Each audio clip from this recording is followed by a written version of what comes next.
Apocalypse des zombies chapitre 9.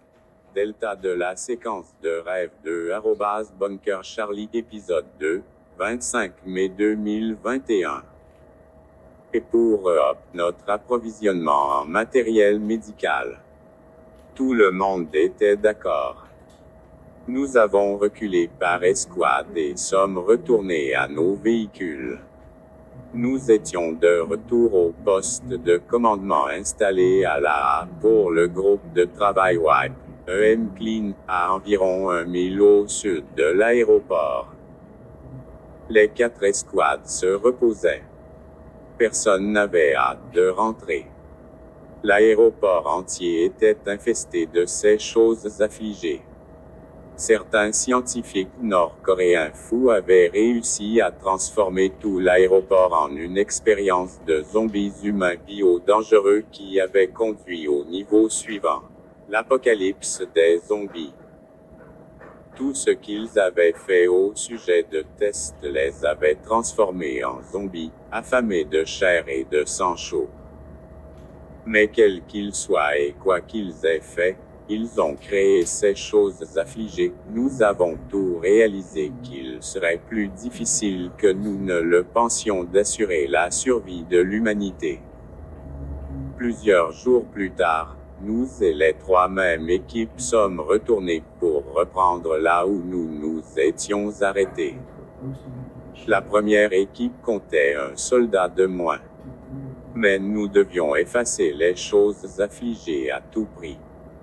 La première équipe s'est déplacée dans l'entrée après avoir lancé plusieurs flashbangs.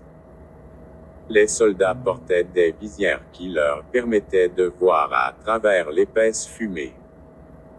Les 3 escouades ont disparu dans le chaos. Ashkagi nous a conduits avec son fusil de chasse prêt. Les 6 médecins ont suivi et j'ai couvert l'arrière. Ashkagi a continué sur la bonne voie, ce qui signifiait que les 3 équipes s'étaient déplacées plus loin dans le couloir.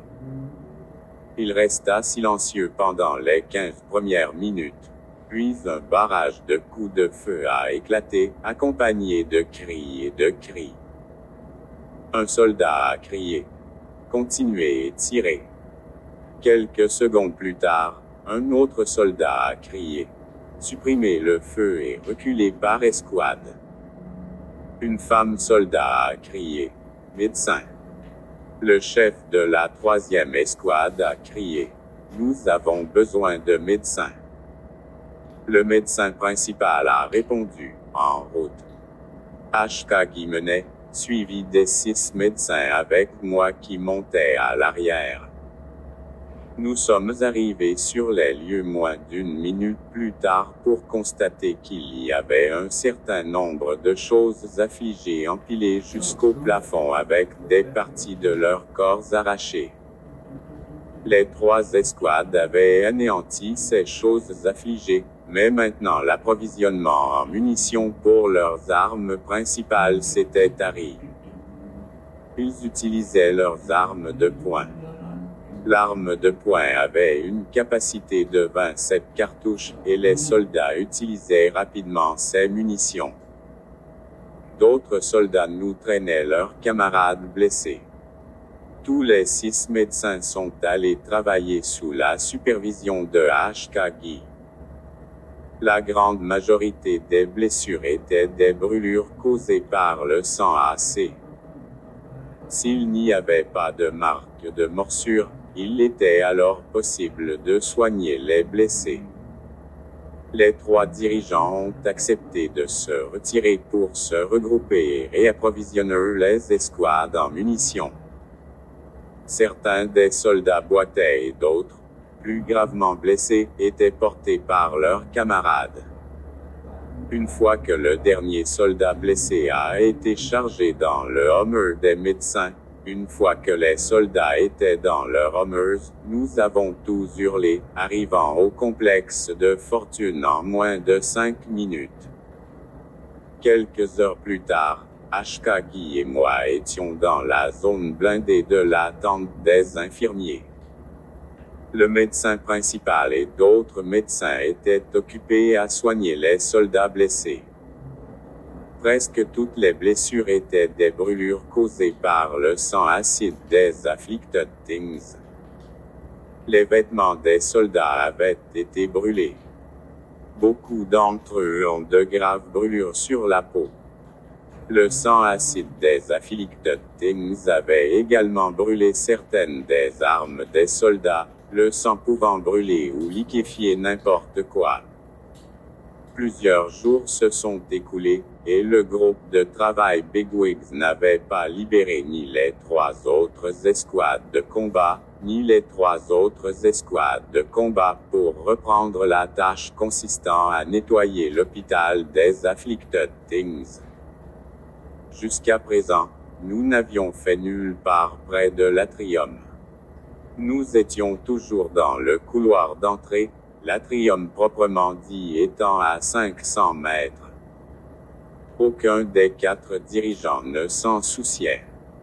Ils ont gardé le silence dans l'espoir que les gros bonnets oublieraient tout de leurs escouades. De nouvelles armes ont été émises. Les munitions ont été réapprovisionnées. De nouveaux soldats ont remplacé les blessés graves, de sorte que chaque escouade compte désormais 12 membres. Les 4 escouades ont reçu des ordres de disponibilité.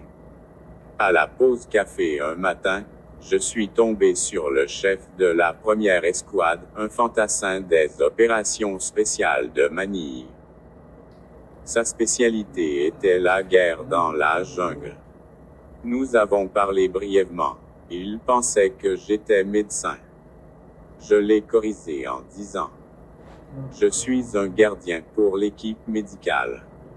Il a demandé: vous connaissez la médecine? Je ne connais pas les médicaments d'un trou dans le mur, lui et je dis. Puis j'ai demandé: qu'est-ce que nous n'avons pas vu à l'aéroport? Il a avalé une bouchée, puis a dit: nous avons des ennuis. Les choses font de nous les humains une source de nourriture. Et ils meurent de faim. Il y en a beaucoup là-dedans. J'ai demandé des lance-missiles sur l'épaule, mais ma demande a été refusée. Nous avons émis plusieurs grenades à main supplémentaires.